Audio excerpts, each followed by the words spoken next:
In the early 1960s, as California surfers took to the skateboard and John Glenn orbited the Earth, somewhere down in Santa Barbara, California, my silver spoon father met my Jewish American mother. So how was I born 2,500 miles away on a remote island in Canada amongst utopian-inspired hippies?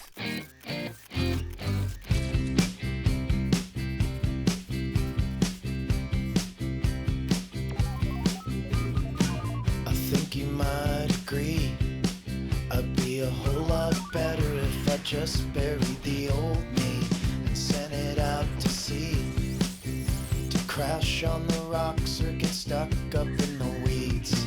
Don't be so curious, you're always so curious, curious of all of our lives.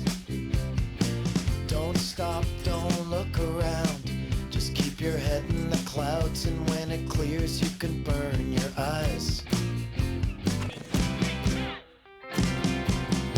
I hate tofu.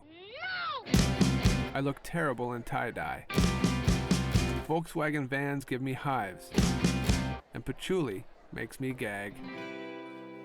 In short, I'm allergic to hippies. Something should be done about the hippies. Personally, I just assume they leave town, or at least leave the rest of us alone. When I was a child, I did everything to distance myself from them. I desperately tried to trade my oversized, homemade lumpy peanut butter sandwich. I tried to shield my friends from my dope-smoking, naked, hippie father. What's up, man? I cut my hair short, used thick gel, wore preppy clothes, attempted modeling, then became a golf throw at age 19.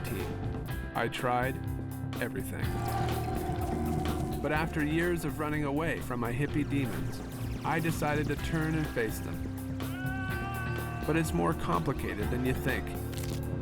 You see, my parents were part of the draft resistor movement that left America for Canada during the Vietnam War.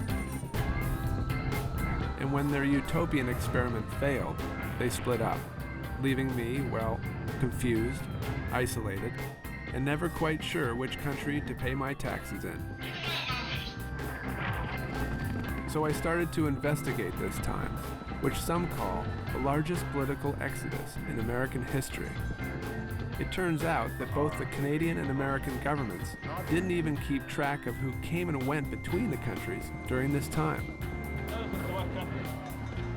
Who were these resistors, and why did my parents split each other, their families?